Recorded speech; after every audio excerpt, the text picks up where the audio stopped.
Well, it's time to do this again, I guess. Again, my name is Lance Cole, and this series is called A Spanged Life. It will deal with my 6.5 years of homelessness, and it will be dealing with my alcoholism that caused my homelessness, and finally my break from alcoholism and my process of recovery, how I did break free. I'm sure there's a lot of people curious about that. I am hoping that this series will be informative to those that know those in their life or are personally struggling with alcoholism or any addiction. I'm going to be focusing mainly on alcoholism, but a lot of this bleeds over to other addiction, especially when we get into medically assisted treatment, which I'll talk about, which medications I used, and so things like that. Let's get this out of the way. That's my fun hat. And again, like Brad Pitt wearing a skirt, why can't we shake things up a little bit? We only have one life. And here's my favorite Rolling Stones shirt. So I talked, let's go back. If any of y'all watched the first video, and near the end I instructed you, or basically relayed to you, if you were in discussion with a law enforcement officer, i.e. Cops got you there in the back of his car, let's do this, I'm tired of the hat today, let's make some mess, and you're not sure, you're pretty good idea you're going to jail, just not sure, and you want to make sure, I'll tell you exactly how I did it, and you may or may not choose to do the same thing. When I told you that I had practiced in the last video, before I had said what I had to say to this law enforcement officer, so I would get it exactly right, I actually did not get it right yesterday when I made this first video that I made. What I was supposed to say, and it includes a very important part because it makes the cop really think.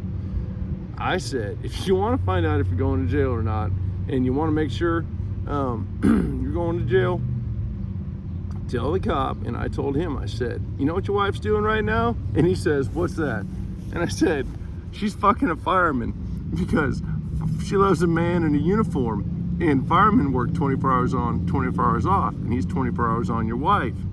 And so you got to include that she loves a man in a uniform part, or else you don't plant that seed, that little bit of doubt. Oh man, she does love me when I'm dressed up with my badge on. That's right. Anyways, back to some more important and serious stuff.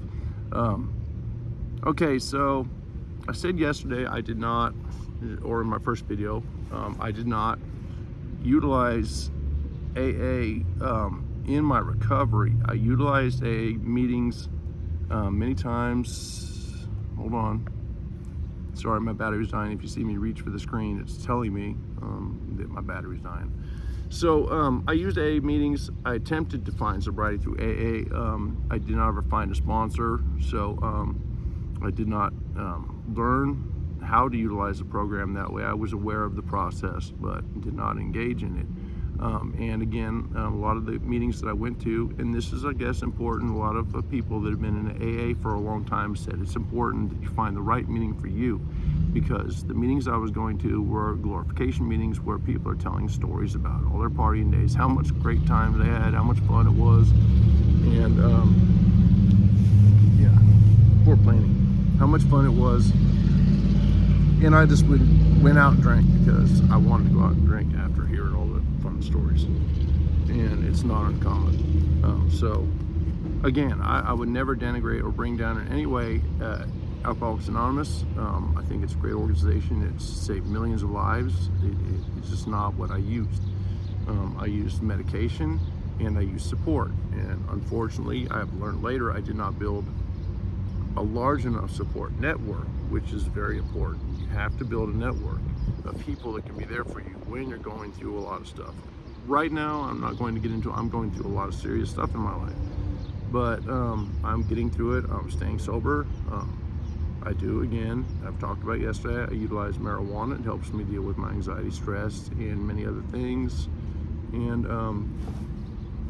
anyway, so I did not also use, and this is going to be a big thing for some people, I attempted to use faith, and it just never worked for me. I just didn't have it. My mind doesn't work that way. Maybe I'm too analytical and I just can't give up to the whole idea, whatever it is. I had many wonderful people, Christians and people of other faith, that have tried to help me when I was struggling with alcohol, and took me to church. Hell, when I was in jail, I went and got myself baptized because it was just something to do to get out of the pod. So I even had a certificate, and then, you know, I would go to church when I was in jail just to get out of the pod. Anything to get out of yourself when you're in jail. So anyone that's out there that's ever spent some time in the pokey, you know what I'm talking about.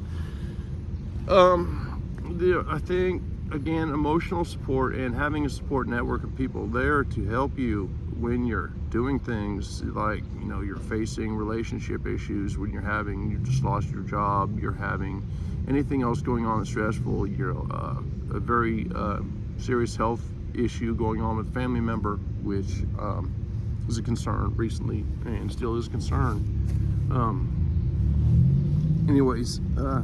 So medication was, I think, the key component of my recovery. What made me be able to take that step. And to get off the street, that's a whole other thing about how I made that step without the financial resources and the paperwork and all that required to get into anything but a very seriously assisted living program. So I used a series of two medication names. Basically, they're the same medication that work. The same medication, period, just administered two different ways, and I'll explain the reason why. The pill form of this medication is called naltrexone, and then there's a shot form of this medication, and it lasts roughly 30 days in your body. It gets shot in your ass, and it sucks. It sucks because I did it for a year. I've done it more than one attempt on Vivitrol, and it's like a cortisone shot. So if anyone out there knows anything about shots, it's not fun. I even heard about one guy, a big muscle-bound guy, the nurse told me he ran out of the room with the needle sticking out of his butt. It was so unpleasant. So yeah. So what this medication does for you, naltrexone, again, the pill form, you take naltrexone before you take the shot form to make sure you're not allergic. But you keep a reserve of naltrexone for, toward the end of your 30 days of your shot. So you feel any urges, any cravings, things that are stressors like that, you can take your pill form to boost your shot. How this medication works, I guess in the simplest form, and I'm by no means a physician or educated in the medical field, it's an opioid blocker that works with the opioid receptors in your brain. So it also works not just with alcohol, but it works for opioids. And if you know someone that's on opiates out there, and heroin, and pills in general, thank God I was never a pill chaser, but I've seen a lot of it on the street. It will, basically what happens when it blocks your opioid receptors and your dopamine receptors, I guess is probably the proper word for it. Again, no medical education, but it was described to me and explained. So when you drink your alcohol, the part of the alcohol that locks in your dopamine receptors in your brain that makes you feel good, makes you feel smiling, makes you feel drunk, want to dance, get on out there and have a great time and drive a car. Those are blocked. So you will become inebriated, and also you will become violently ill after you drink just a little bit, because damn, I tested it. And the nurse even said, "You tested it, you idiot." Yeah, I was that kind of alcoholic. And that kind of curiosity gets me what I got. It will make you violently ill when you try to drink. But you can drink past it. I don't recommend it. You will feel weird. You will be inebriated, and you will feel altered. If all you're chasing in your life is an altered state, you can find it there, but it's about $1,100 a shot. And I was very lucky because there's a state grant program that paid for every single shot that I got. And after a year, that's quite a bit of money, 15 grand or so. So there's hope out there for people that have tried AA and that have tried faith.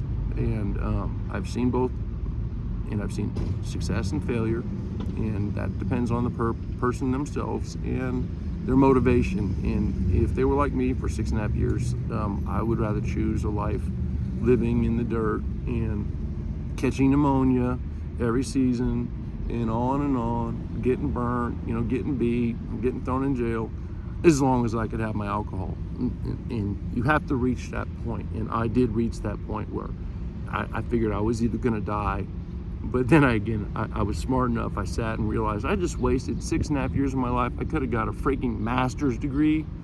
Well, I got a master's degree in, I guess, watching society and destroying my liver. So this medication, Vivitrol, it does have side effects, very minor. Basically, the first few days I was on it, I felt, if I noticed and paid attention, mildly high, just mildly altered. And then it just became something you were used to. It did cause a couple other minor things, but again, it was well worth the reward of not drinking. And one of the aspects of the medication, besides blocking the dopamine receptors, it also helps to, it helps to restore your brain. If you're an alcoholic and you stop drinking, and you've been drinking for years, your brain's gonna take a couple years to heal properly, all the way, and then, who can say it's all the way? You've lost so much memory, you've burned so many millions of memory cells. God, I know I have. So, it helps to have the time, from what I was told by doctors, it halves the time that it takes for your brain to reboot and get all rewired properly, and it seems to have helped me. I still have short-term memory loss. I'm bad about that, and don't ask me your name 5 minutes after I hear it, because I'm real bad about that. It is a great medication, and it's a second generation or latest generation of anti-drinking medication, and they're finding out it actually helps for overeaters to some degree. It does not work for methamphetamine, and it's very unfortunate because it's such a plague on our nation right now. Vivitrol cuts your cravings, severely cuts your cravings. I walk right by the liquor cabinets. I'm not like Pavlov's dog, gotta wipe my chin with a napkin, drooling away. It's just, I recommend anyone that is trying to get sober, if they think they have willpower, you need the tools, you need way power. It's not just willpower. You can't be strong in your heart and go, okay, yeah. You need the tools it takes. And you can't, there are lone wolves out there, but it's rare, I tried cold turkey, almost killed myself. Blood pressure went 226 over 164, and that was fun. Shaking my ass off like an aspen tree. So I encourage anyone, again, that has a family member that's suffering, they need a tool. A lot of people don't know about this stuff because there's not a lot of discussion. There's not a lot of discussion out there in open forum in public about alcoholism. It's always hush hush, and it's a shame because it's such a serious problem in this country. I joke with the guys that I was on the street with, and in rehab with, because I don't even know if I mentioned I was in rehab 5-6 times, and one time was drunk within 20 minutes of being dropped off from the van. Guys, in rehab I joke, okay, you get caught with 12 ounces of your drug and you're going to prison, Granted, they're not walking around with that, but I said, I get caught with 12 ounces of my drugs, no problem at all. My dealer's on every single corner and advertises on billboards. That's what I'm fighting. Every gas station I drive by, every grocery store, every mini mart, every bar and restaurant, it's all there in my face, and whether you seek it out or choose to be around in the company you have, like they always say, change the people. Always say change the people in your life, because you hang around the barbershop, you're going to get a haircut. You're hanging around a bunch of guys that do meth, you're going to do meth. You hang around a bunch of alcoholics, you're going to do that. Or you're going to bang that shit, deal heroin, you know, do some horse, chase it. Anyways, please spread the word about this medication. After a year, I chose to take myself off of it because I did not see any more benefit, and the minor side effects I talked about, one being the discomfort from the shot that never seemed to go away, even when they alternate the shot cheek to cheek. I always had a tender spot and a mild bump wherever the shot goes in, because it is thick and it is big and it has to be cold. So they've clogged a couple shots up in the needle trying to give it to me because they ran out of the big needles. And anyways, that's what I want to say about that.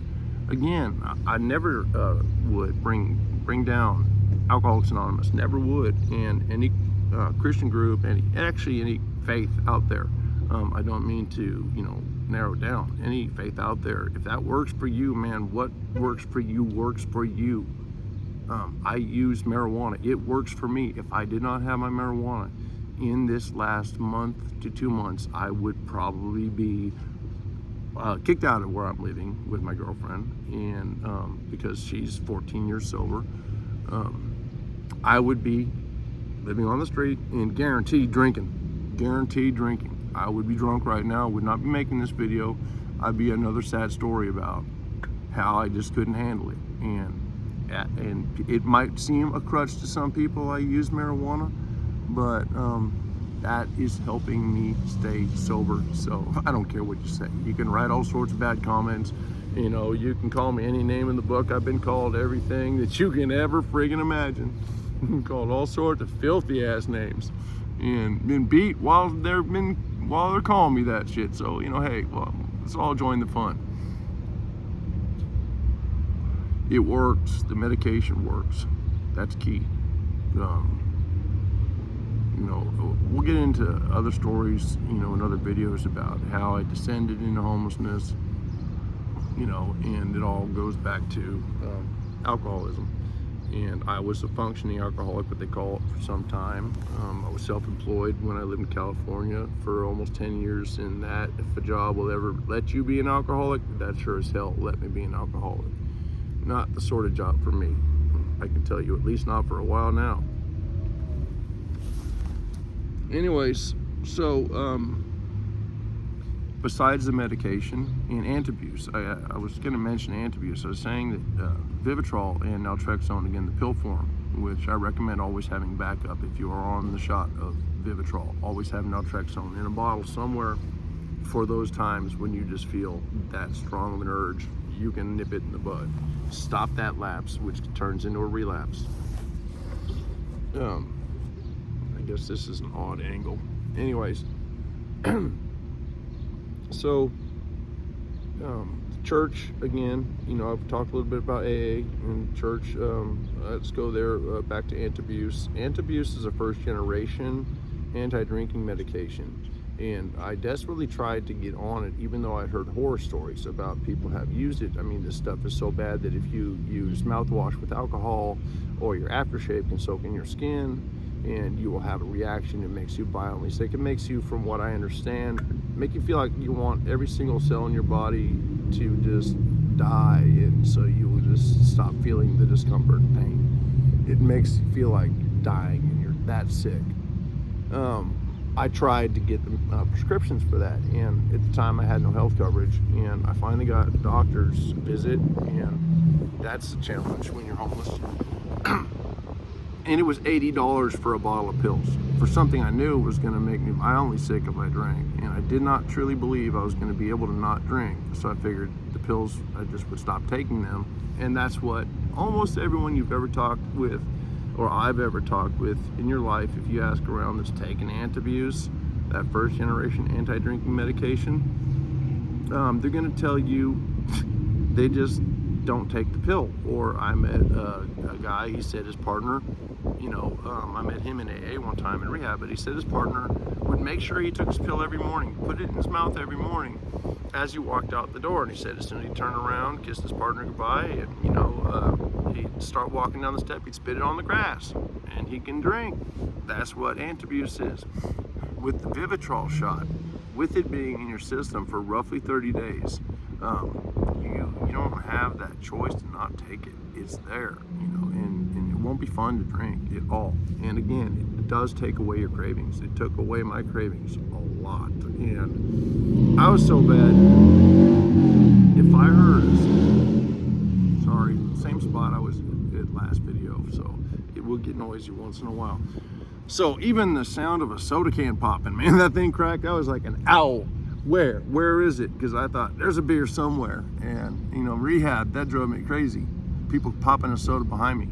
So triggers like that, and the Vivitrol helped seriously. And now I can sit around, and I'm not saying this is for everyone, and I don't recommend it. I can sit around the homeless people and try to help them, bring them sleeping bags or whatever I bring them, and sit and talk to them, because half the time that's all what a homeless person wants is conversation. I can be around there drinking, and my friend was at my big garage sale I had recently, and he got pretty drunk one day, and he accidentally offered me alcohol. He had a big bottle of vodka, and I don't ever judge anyone on their addiction, because I was one of the worst that there was out there. What the hell right do I have to judge anyone on what the fuck they do? Here is a kettle, this is pot, you're black, no, I'm not doing that, so he drank in front of me in my garage sale. He was helping me, and it didn't affect me, but he did try to hand me the bottle. He goes, here, and I said, no, I can't do that. And sometimes it was almost natural to grab it, but then I would not have drank it. It would just been if someone's handing me a bottle, that's just, you do it for 25 years, what else the fuck you gonna do? Sorry, we're doing the snot rag thing again soon, I guess. Not quite yet. So, okay, medication, I hope that covers that aspect. And then it goes a lot to developing a support network, which means make friends. I had friends at work. It took me almost 6 months after I got sober to physically feel comfortable enough and emotionally feel comfortable enough to get a job and to work and to join society. I was scared as hell and anxious for 3 months. Every morning I woke up just major anxiety, because I didn't think I could hack it every day. My body couldn't take it, my mind couldn't take it, but I made it through, I muscled through. It wasn't that hard, but I was just psyching myself out. So I didn't build a network of the friends, the people I work with, which I should have. I was great friends with them at work. A couple times we would go out, a few of us, but it was rare. And so when I started going through all this stuff lately, I'm finding it's hard to find someone to talk to about things. And if you don't have anyone to talk to about things, and you're going through a lot of bullshit in your life, you're gonna want to reach. And you're gonna want to reach for that bottle, or that can, or maybe that needle, or blow a line up your nose and hit a bump. I don't know. But you're gonna do it. You need people to be there and just say, hey man, this is what's going on. This shit sucks, and I'm really fucking thinking about going out and getting a drink. And they'll say, man, no, man, be strong. Be strong. I've seen you be stronger than this. And then you can reach in yourself, and they give you that pause, And that's what you need your friends for. And if your family doesn't work, develop a network of friends. Go out and try to maybe go to the library. I know that sounds lame for some people. And I can't say go out to clubs. I've done it a couple times, stayed sober, drank Pepsi all night, had a great time, watched a wonderful drag show. Martha's here in Springfield, Missouri. It's just whether it's reaching out and making connections through groups on Facebook in your community, reach out on Nextdoor, whatever you got to do. Go to church. That's definitely a way to meet people. And I've made some good friends through church, just as they have learned to not have to try to push their beliefs upon me very hard, because they know my beliefs, and I'm not a very changing person, when I'm set in stone with my stubborn Scorpio ways. I have changed a lot about my life, but certain things, my ideas are not going to change. So I appreciate them, the good friends I made through faith-based, just meeting people of different faiths, I guess is the best way to say it. People of different faiths I've met that don't shove their faith on me. I appreciate it, because I don't need it jammed down my throat or being beat in the head with your Bible. I was going to Sunday school back in the 70s, before, half these people that are trying to teach me about religion were alive, and I was blessed to go to a church in San Jose, California, actually, I think technically Cupertino, California, and it was a very welcoming church. We had drag queens, or I guess you'd say transvestites out in the pews, and, hippies, and, I think one of the elders caught their kid growing pot on the windowsill or something stupid that happened in the 70s. Fun stuff. It was a great church, great campouts, big bottles of red wine being passed around while acoustic guitars being played. It was a great memory. It was a great church. But, Christianity, it didn't stick for me. And jailhouse faith that a lot of people get, I never did. I've seen a lot of people that, man, they are strong in their beliefs and strong with their faith. And if that works for them, then I am very happy for them. It just doesn't work for me, or did not work for me. I did not require that. So it's kind of sad because, if I could write a book about my life and I said that, Christianity saved my ass, then you know how much money I would make, and so many Christian people would be selling that book and handing it out to people in prison. Oh yeah, Christianity saved my life. Didn't happen, sorry. No mean to hurt anyone's feelings or break anyone's heart. I very much respect your faith. It is not for me. If anything, I'd probably be a Buddhist, but we're not going there either right now. We're talking about more important shit. So, upcoming videos, again, we'll talk in more detail about my descent into homelessness. I was hoping tonight to run you over to a spot right in the corner of the bank when they close and get some pictures or some video of where I would sleep. As long as you go after dark and you get out, crack of dawn, and they don't know you're there. And there was electrical outlets there, protection from the rain, lights that cut off at midnight. It was a great place to sleep. Charge my phone when I had one, because I went through a lot of phones being homeless, and that's one thing. If you have an old phone that is unlocked and can be used with the bring your own phone program or anything, an old one, just think of a way to give it to homeless people, whether it's through one of the community centers for the homeless in your area, or you see a homeless person and you shout out, "Hey man, do you have a phone?" I got a bunch of those little $60 phones at Walmart, and you buy the card for it. It was $100 to get into it, basically, but once you had the card, every month, that was, $30, $40, I think it was manageable. I could make that in a day, sitting on a corner with a piece of cardboard and a felt marker. That's how you survive on the street. You spend $3.95 for that big fat felt marker, and you make more money. So I did not thrive, but I survived. Talk about, my personal life. I don't get too much into that. There's a lot of detail you're not going to know. But maybe getting some of my history when I was younger and some of the crazy shit I did. Again, don't forget that 13 felony arrests. That's always fun to talk about. I don't know. We're going to talk about today. Besides that, going without a phone for a long time, just touching on that, it's actually kind of freeing. And one thing that I don't think that I've kind of relayed about being homeless is there's a certain aspect that's incredibly freeing. It's terribly bad. I would never recommend it for anyone. I'll say that when I first realized I was going to become homeless, and when people say you're 2 paychecks away from being homeless, I was there, and actually I think it was really 1 paycheck away from being homeless. Lost my girlfriend, which was half my rent, in the same month that I lost my job with JB Hunt and Final Mile Service. I delivered and installed appliances for a living and made decent money at it, and traveled to some wonderful places with the company. But I don't know, I'm getting distracted. I want a cigarette. To talk about, I lost. Okay, that's where I was. I lost my job. It was a great job. I liked it. I lost my girlfriend, again, half my rent, and there I was with no money coming in and rent due and I had a pickup truck, 85 Ford F-250. Some great stories involved in how I fell out of that back one. The back of that one off the side, standing up peeing when I was drunk. Landed right on my head and rolled on my side and finished peeing, never let go. If you understand what I'm saying. Never let go, but I landed right on my head. Man, saw stars, big bright light. Bled like a stuck pig all over my pillow. When I woke up, it was blood everywhere. Another story.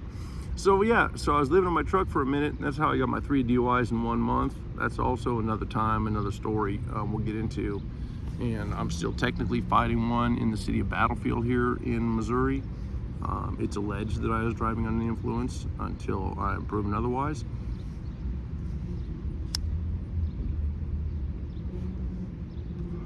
So, let's dig. So yeah, I was living in my truck, driving around drunk, because when you're homeless and you're a very serious alcoholic, that's what you do. If that's all you got is your truck. I mean, I slept in it, lived in it. The very first night I was homeless, as a matter of fact, I slept in it down near downtown Springfield, Missouri here, and near the square. And I had an old Apple 4S phone that was a hand-me-down that was next to my head with my alarm to go to a day labor place to hopefully get some money. The semi proper way, day labor. They stole 2 duffel bags full of my clothes. My brand new Brooks tennis shoes that I had bought when I was working cost me $150 plus that my girlfriend convinced me to buy because I was making so much money traveling with JB Hunt. Anyways, so my brand new Brooks tennis shoes, my Apple 4S phone was gone when I woke up in the sunlight, and I started looking around going, why didn't my alarm go off? Yeah, someone got me my very first night. So we're also going to learn in the process that being homeless is a very steep learning curve. You'll learn shit fast or you ain't going to make it. It's just that serious. Either you're going to die or you're going to run home to mama. I had that happen. Some poor kid in Joplin ended up calling his mom. And mom, I can't hack it anymore. I can't do it. Oh my God, I've got a tent and a backpack and a sleeping bag. And oh my God, I got a spot in the woods to sleep. And I'm able to go out and spange up money, but I can't hack it. There's these other people that they got nothing and they're still doing it. But mom, please rescue me. Sorry, I have no sympathy for that. I endured far worse, and it was far, far worse than this candy ass had it. Steep learning curve. You know, you run home, or you're crying to mama, or you find some other way, someone that you can sleep on their couch until you're like fish. You know, like any company is like fish. After a little bit, it starts to stink. So, also, again, I told you in the first video, I'm sitting 50 feet away from a dumpster surround where I had to call ambulance because I was freezing to death of hypothermia. That wasn't the time that my body core temperature was 95 degrees. They actually just threw a bunch of blankets and heat packs at me, and the cops went and got me oatmeal and coffee, and I spent the rest of my night on the grass over here instead of the concrete. Don't ever sleep on concrete in the wintertime or any time that you're trying to preserve your heat, because it's a heat sink and it will suck that heat right out of you, and you will shiver all night long. You will never heat that SOB up. On the ground, you got a chance. But anyways, the steep learning curve. You learn how to make money. You know, you learn how to find food. You have to. You learn, if you're someone like me, that, well, I became addicted to cigarettes while I was homeless because of my homelessness. And I would say because I doubt I would become a smoker any other way. So, yeah. I figured out how to get my alcohol and my cigarettes. That's another thing, you know. In survival near the end, because food was always something that the city had provided for me in some way. There was food banks I rarely visited, but plenty of homeless people I know did rely on food banks. Churches hand out food, you know, again, some form of food bank. There's people that drive around handing out meals. I will say this, if you know anyone that's handing homeless people stuff, and you're personally, you like to hand someone a Ziploc bag with some food and some other things, and we talked about socks and baby wipes being some of the most important things you can give to homeless people. Try to hand them a trash bag. Think about it. You know, how many places have you seen where some homeless people have been sitting and there's garbage everywhere? and I saw it, and I'm guilty of it at times, especially when I was really drunk, you know, or not caring because I didn't care about my own personal image or anything. And some anger would lead toward, well, fuck these people, I'm leaving this shit here. And plus, it's just a hassle to haul it away. If you're gonna hand people things that are gonna leave trash, like food wrappers and soda cans and plastic bottles from Gatorade, sorry, back to my battery warning, plastic bottles from Gatorade and water bottles and things, give them a kitchen trash bag. It helps a lot. So you learn also how to get medication, how to get treatment if you need it. You know, there's the services out there available to you if you search for it, and anyone that's out there for any amount of time, the services have been made available to them through someone handing them a sheet with all the different locations, addresses, phone numbers. You know, again, people don't have phones a lot on the street. It is very freeing. I was saying that earlier. You know, it is terrifying to be homeless at times. It's very dangerous. It's very, very depressing and very hard on your body. You know, I think I've gained 10 years of suntan in 6.5 years of being homeless. I look a lot more like leather now. And tan like old copper penny in the summertime in the sun. Always forgot that song. Always use sunblock. So yeah, sunscreen. Always use sunscreen. Rarely did I. Matter of fact, someone bought me a really nice bottle of it one time from the Walmart down in Joplin when I was living near there and staying in the park. It was worth so much money I traded in at Walmart for alcohol and cigarettes. Yeah, that's how I was. And that's how a lot of homeless people are going to be. You have to understand that. When you give them money, you'll sometimes get someone hand you money and put conditions on it. One time I had this old man, bless his heart, this old man gives me $1 and says, now don't go buy drugs with it. And I'm thinking, bless your heart, man, what am I gonna buy? I can't even buy a cigarette. Maybe I could buy one of those little black and tans for 99 cents at the gas station. But when people hand you money, you have to understand there's no conditions when you accept it. You know, you might agree to conditions, but you can't imply conditions or demand conditions when you hand someone money for what they can and can't do with that money, whether they choose to buy cigarettes and alcohol. I've had people hand me money and say, go buy yourself some alcohol, go buy yourself smokes, whatever the hell you need. But when you hand someone that money, you don't ever have expectations. It's not going to go in their vein, up their nose, or you know, drinking it down. Or gambling. There's these fools that gamble on these little stupid gas station machines all the time, blowing money left and right, and they got no money to start with. Chasing that dream of getting the big payout, but then they just blow it. I'm sorry, I'm rude as hell with this. So here we are back to this. I'm gonna have to use the restroom soon, so I'm running out of battery. You won't have to listen to me much longer.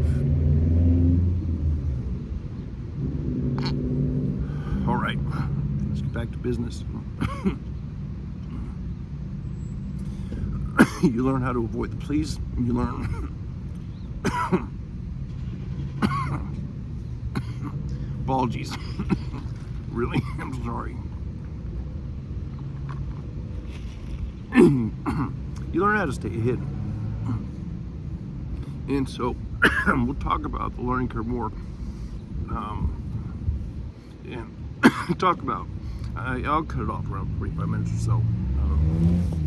We'll talk about how when I did realize I was going to become homeless, when everything was happening, you know, all that stuff was going on, and I knew I was going to be homeless. I thought, well, you know, this is going to be a grand social experiment. I'm going to see what it's like to live in someone else's shoes and learn what that lifestyle is all about. So, you know, I can tell my kids, or I don't have any kids, I can tell someone when I'm older, oh yeah, I've been, you know, I know it. You know what, it sucks. It sucks bad. It sucks real fucking bad. But you do have freedom, like I was saying, and I didn't continue that earlier. You'll have freedom that you can't believe. You don't have bills. You don't have anyone telling you. When you wake up in the morning, you're like, what time do I have to be there? Oh, where? Oh, wait, I don't have a watch. It's that kind of life. You know, you go out and sit in the park.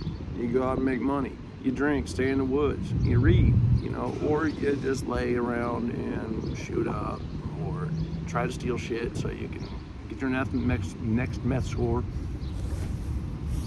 You know, made some fantastic deals for tweakers on the street. Got some amazing things. One time, funny, I got a Department of Corrections, Missouri State Department of Corrections jacket, which I wore to rehab one time. And I had a whole faction of people in rehab, these idiots, convinced that I'm some sort of a narc, I'm some sort of a secret plant to find out what's going on in rehab. Well, first thing, I'm not asking anyone in rehab where I can get some pills, if I can get some dope. I'm not asking even where I can get alcohol, because I was there for a reason. That was to not drink. But, you know, these people are convinced I'm in there to find out who's dealing in there, who's smuggling it in, you know, and who's screwing who, because their rehab romance is wild, and they cannot control the sex in that joint. None of the rehabs I've been in could they ever control the sex. And that was just a nonstop. Anyways, the drugs and some places alcohol were too. So these idiots, they're all lined up against me. Damn, I couldn't even convince them. I said, what sort of, you know, of a person trying to sneak in and gather information and be a snitch on, you know, or undercover on all you sons of bitches is gonna wear a Department of Corrections, Missouri State Department of Corrections prison jacket, you know, which isn't even the right department to come doing, you know, investigations like this, and it's a private facility. So they never did see the logic, and that's why they're in rehab. Thankfully, I'm out. So yeah, let's wind it down. Maybe I'll get over and show you the spots by the bank where I slept, you know, and slept frequently. Again, got to get in after dark, and you got to get out at the crack of dawn, because the women that work at the bank will stand out in the parking lot if you sleep in, and they will not approach the building until you go. If you don't go, they'll call the cops, and you don't want that. You never want that. So get in after dark, get out at crack of dawn, get your stuff out, and don't leave trash behind. When you find a sacred spot like that where there's an outlet and there's protection from the rain and a bush to hide behind, you deal with the wood chips sticking to all your fleece blankets, and you don't care about that shit. You sleep there and you respect it and you don't abuse it. So hopefully next episode we'll talk some more about the descent into homelessness, or maybe we'll just tell some funny stories. About to cough. Thank you again for joining me, and again, number one thing, please share this, because I'm hoping any of this, some of this, one little nugget of this can help someone out there struggling with addiction, struggling with alcoholism, because I'm sitting here in front of you saying, I did it and I never thought I could. I was laying in the woods, dying, sleeping behind dumpsters, dying. Doctors telling me, my skin's starting to turn yellow, your liver's going, you're going to get full-blown cirrhosis. Well, I got liver scarring all of that. Thank God my liver's working fine now. Last doctor's check was January. Thank God it's all fine. But, you know, I didn't think there was hope for me, and anyone that knew me closely never would have thought there was hope for me. And I'm sitting here telling you all, there's hope.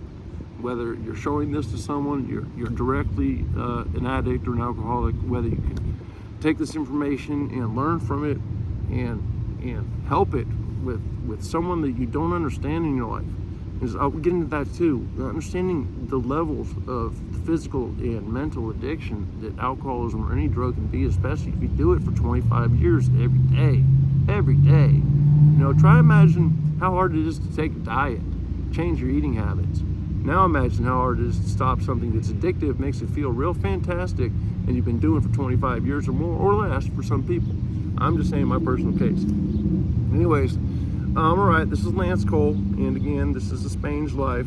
Thank you for listening, and if you want more, then please leave comments or however you can leave me feedback, and I'll gladly put more videos up. It's somewhat cathartic for me to be able to tell my story, but also it's important to share, and some of these memories are not going to last forever, and some of this information, I could die tomorrow, so I want to pass on what I can while I can. Thank you again. Again, this is a Spanged Life, and I will hope to send you some more soon, and I hope you have a blessed day. Thank you.